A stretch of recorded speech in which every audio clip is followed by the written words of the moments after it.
আজকে তৈরি করবার জন্য উপস্থিত হয়েছি সময়ের অভাবে। তো আগের যে ভিডিওটা ছিল হাউ টু মেক পাসপোর্ট ছবি কীভাবে বানাবেন, সেই ভিডিওটাতে হিউজ রেসপন্স পেয়েছি এবং তাতে কিছু লোক জানতে চেয়েছেন যে পাসপোর্ট ছবিতে ব্যাকগ্রাউন্ড কীভাবে পরিবর্তন করবেন।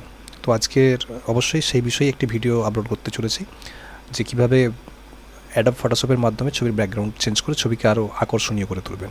তো ভিডিও শুরু করবার আগে অবশ্যই যারা চ্যানেলে নতুন আছেন চ্যানেলটিকে সাবস্ক্রাইব করবেন এবং লাইক করবেন।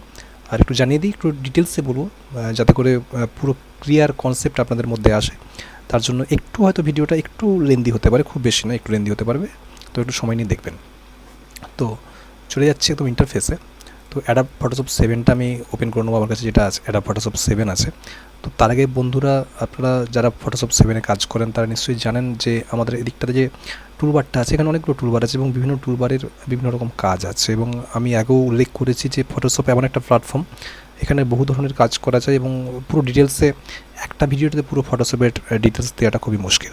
তো আজকের আমাদের যেটা টপিক থাকছে যে পাসপোর্ট ছবির ব্যাকগ্রাউন্ডটা কীভাবে চেঞ্জ করবেন বা ছবির ব্যাকগ্রাউন্ডটা কীভাবে চেঞ্জ করবেন। তো তার জন্য দেখুন বন্ধুরা, ছবির ব্যাকগ্রাউন্ড মূলত আমরা তিনটেভাবে চেঞ্জ করতে পারি বা চারভাবেও চেঞ্জ করা যায়। মূলত তিনটেভাবে আমরা চেঞ্জ করে থাকি: ম্যাজিক ওয়ান্ডার টুল, পলিগন টুল আর হচ্ছে ইরেজ টুল। তো তার জন্য ম্যাজিক ওয়ান্ডার টুলটা পাসপোর্ট ছবির ক্ষেত্রে খুবই একদম আইডিয়াল বলা যেতে পারে, আমার ব্যক্তিগত মতামত। আর পলিগন টুলটা যারা আর্টিস্টিক লেভেলে কাজ করেন বা বিভিন্ন অ্যালবাম তৈরি করেন, বিয়ের অ্যালবাম বলুন বা আরও ক্রিয়েটিভ ফটোগ্রাফি যারা তৈরি করেন তাদের জন্য পলিগন টুল, এবং যারা এই দুটোতে পারবেন না তাদের জন্য ইরেজ টুলটা একদম বেস্ট। মানে একদম যারা বেসিক লেভেলে আছেন একদম তাদের জন্য ইরেজ টুলটা বেস্ট। আজকে মূলত আমরা ম্যাজিক ওয়ান্ডার টুলটা একটু দেখাবো আর ইরেজ টুলটা চেষ্টা করবো একটু দেখানোর। চলুন ভিডিওটা স্টার্ট করি। তো ফটোশপ 7টা ওপেন করে নিয়েছি, এরকম মোটামুটি একটা ইন্টারফেস এসেছে। তো কন্ট্রোল ও চেপে আমরা ছবিটা এখানে ইনসার্ট করব। কন্ট্রোল ও বা ওপেন থেকে ডাইরেক্ট আমরা ছবি এখানে ওপেন করতে পারি। তো আমার ডেস্কটপে আমি অলরেডি একটা ছবি আমি সেভ করে নিয়েছি। ধরুন এই ছবিটা আমি ওপেন করব। তো আগের দিন পাসপোর্ট ছবির সাইজ বা মাপ সম্পর্কে আপনাদেরকে বলেছিলাম, আজকে আর ডিটেলস কিছু বলছি না আপনাদেরকে। তো ছবিটা একটু আমি জুম করে নিচ্ছি। ছবিটা জুম করে নিলাম। দেখুন এবার ছবিটাতে যে ব্যাকগ্রাউন্ডটা আছে, তো আজকে মূলত প্রথমে যেটা আমি দেখাবো সেটা হচ্ছে ম্যাজিক ওয়ান্ডার টুল। মাউসটাকে লক্ষ্য করুন, এই যে মুভ টুলের নিচে যেটা আছে এটা হচ্ছে ম্যাজিক ওয়ান্ডার টুল, দেখতে পাচ্ছেন ম্যাজিক ওয়ান টুল। তো এটাতে ক্লিক করলাম, ক্লিক করে জাস্ট ছবির যে ব্যাকগ্রাউন্ড পোর্শনটা আছে সেটাতে একটু ক্লিক করুন। দেখবেন এখানে দেখতে পাচ্ছেন অনেকটা জায়গা সিলেক্ট হয়ে গেছে। তো সিলেক্ট যেটা হয়েছে, ব্যাকগ্রাউন্ডটা সিলেক্টের পাশাপাশি আমার ছবির কিছু অংশ সিলেক্ট হয়ে গেছে।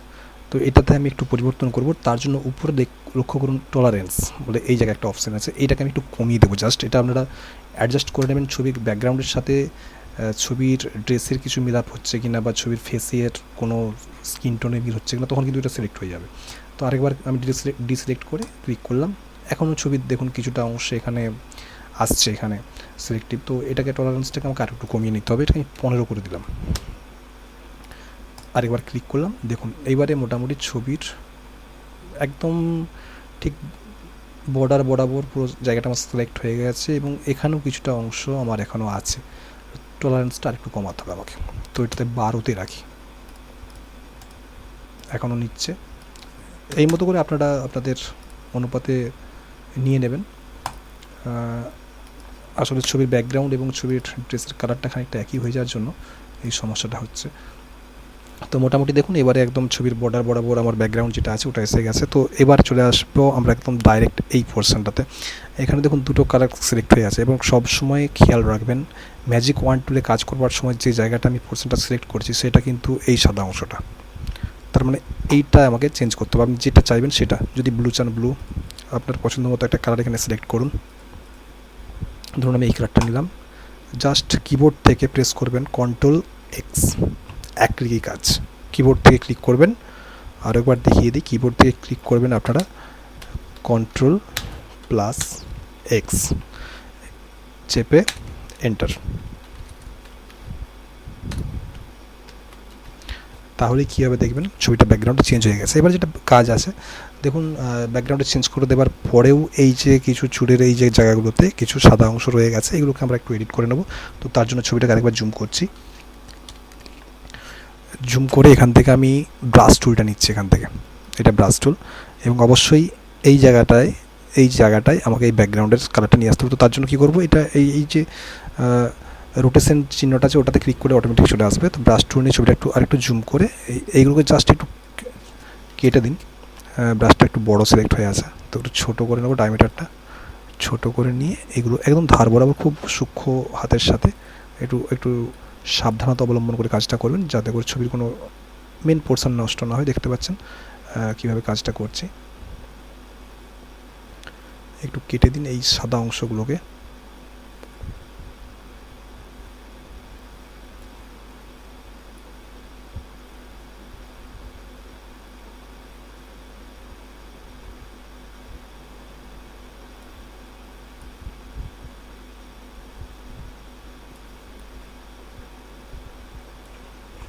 এইভাবে আপনারা আপনাদের সুবিধা মতো একটু কেটে নেবেন। কেটে নেওয়ার পরে একটা শর্টকাট আপনাদেরকে বলে দিই, চুলের উপরে কার্সার রেখে Shift+O প্রেস করবেন। একটু দেখুন এগুলো কালো হয়ে যাচ্ছে। Shift+O আপনাদেরকে আরেকবার জানিয়ে দিই, Shift+O প্রেস করে এন্টার দেবেন। তারপরে দেখবেন এগুলো আস্তে আস্তে সিলেক্ট হয়ে সাদা হয়ে গেছে। দেখুন কত সহজেই বন্ধুরা ছবির ব্যাকগ্রাউন্ডটা আমরা পরিবর্তন করে নিলাম। তো এইভাবে ছবির ব্যাকগ্রাউন্ড আপনারা খুব সহজেই পরিবর্তন করতে পারবেন। ভিডিওটি ভালো লাগলে অবশ্যই লাইক করবেন, সাবস্ক্রাইব করবেন এবং শেয়ার করবেন। পরবর্তী ভিডিওতে আরও ফটোশপের অন্যান্য বিষয়বস্তু নিয়ে অবশ্যই আলোচনা হবে। ভালো থাকবেন, ধন্যবাদ।